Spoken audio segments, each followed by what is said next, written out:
Got the Luka update for us today? Who? Oh no. Joke. Yeah, he's progressing. He's doing good. Didn't practice, but is in good spirits and had a good day. Was he able to do anything today that he wasn't able to do yesterday? That's a great question. I would say, yeah, I think he, is smiling. He's happy. He's in good spirits, and looks like he's improving. Has he begun lobbying you to try to convince you that he can play to start the series?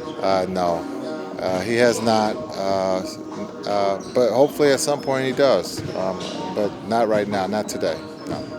Knowing the kind of competitor he is, how much do you think it's killing him, knowing that there's a chance he won't play at least to start the series? Yeah, I think as we talked yesterday, injuries happen. Sometimes they happen at the wrong time, and this is one that just happened at the wrong time. And again, if he can't go, we gotta play without him. And if he can go, we still got find a way to beat a very talented Utah team. With him, doesn't guarantee us anything of winning games, but we all understand that gives us a good chance. But we also have played without him and found ways to win. So if he can't go Saturday afternoon, we gotta be ready. And we've been working all week to get ready. So we'll see. On the flip side of that, the medical staff here is known as one of the best in the league, I think, reputation-wise. Yep. What have you seen from them this week in terms of the hours and just the constant focus and attention to make sure that all guys are ready to go? Yeah, I think they have the hardest job, one of the hardest jobs, and that's getting the players ready throughout the season and also now in the second part of the season, the playoffs.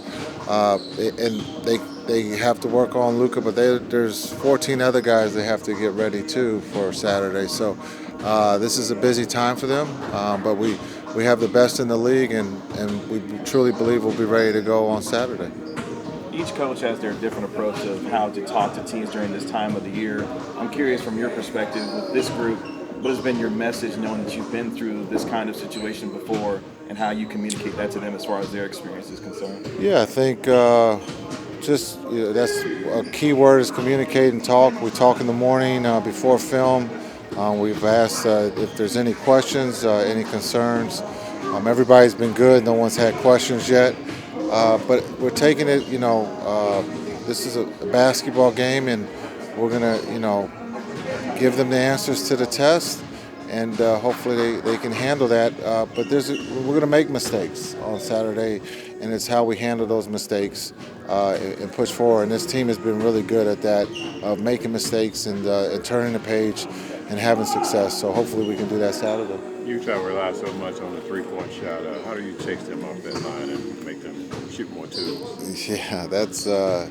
I guess it would be easy to say, but it's hard to do. I mean, they're number 2 in the league at attempts. They shoot a high percentage, and so we have to protect that three-point line. We have to keep them off the free throw line, and we have to rebound the ball. Those are the 3 things that we've been talking about all week, and we're going to have a chance here on Saturday to see if we can do that. How comfortable are you going small, like going to 5 if you don't have a Lucas rebound? Like that? Yeah, everything's on the table. We've seen throughout this season playing Davis at the 5, playing Dorian at the 5. If we have to go even smaller, then we will. But we're comfortable. Whatever pitch we have to throw to win the game, we'll try to throw. And if that's playing Dorian at the 5, then we will. How do you, with someone like Rudy, especially if you have smaller players on the court compared to him, what's the trick to team rebounding where multiple players are boxing him out? What are you coaching players to do in ways to box them out in those situations? Well, I think you have to be physical because we could be smaller, and you're probably going to have to jump first because he doesn't have to jump. So it's going to take a team rebounding. We're going to have to send multiple bodies to him, and we have to be physical. but we're going to have to jump too. So understanding that he's going to be at times the tallest one out there, and we just have to be physical. And then we have to win those 50-50 balls, to give ourselves a chance if we are small. What have you seen from his ability to run the floor and get dunks in transition? Rudy's ability to do that, especially if you're working with cross matches that you have to get back to. Yeah, I think he's one of the best at reading the ball off the rim. And if you don't put a body on him, that's where he hurts you. He gives you second opportunities with the dunk, and then also being able to throw out for another opportunity at another three, which we definitely don't want. So we have to account for him in transition. Cross match, no matter if it's JB, one of our smaller players, we have to make sure that there's always someone trying to box him out. How important is home court? Because I think we can all agree that Utah is the toughest place in the NBA to play. Yeah, home court is always important. When you look ahead at the series, if it comes down to one game, you have it at home. But right now, we're just focused on protecting home and having game one, and that's all we can think about is just game one. We can't think about game two yet. Jason, as you're preparing for them, did they do, because of the similar skill sets of Gobert and Whiteside, did they pretty much play the same way on offense, pick and rolls, coverages on defense on Whiteside's and for Gobert? Yeah, you look at pretty much talk about, two bigs that can dominate the boards. Defensively, they could be a little bit different, but when you look at the rim protection and then also the ability to rebound and set screens, they do that quite well. So when we talk about Gobert, we're also talking about Whiteside. So just looking at what they both cause offensively, they cause a problem, and then defensively, they protect the paint well.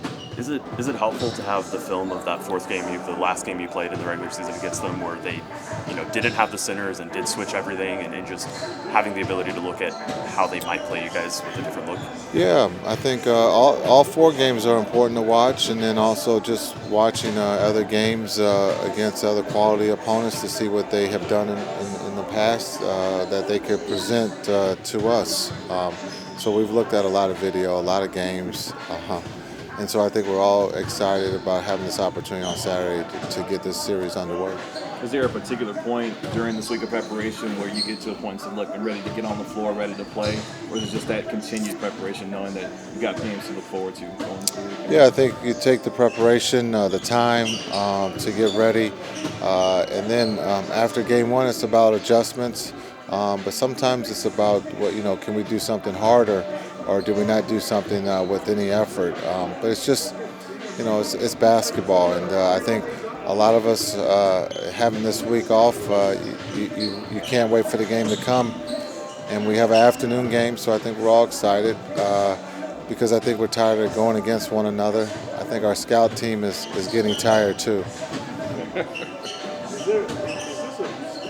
Is this center or these centers, could both on play in this series, and was that a role in you giving them some run there? Yeah, I think everyone's on is on deck because you never know what card you play that can turn a series. So everybody has to be ready to play on Saturday. Boban's one that has shown that he's always ready to play when his name is called.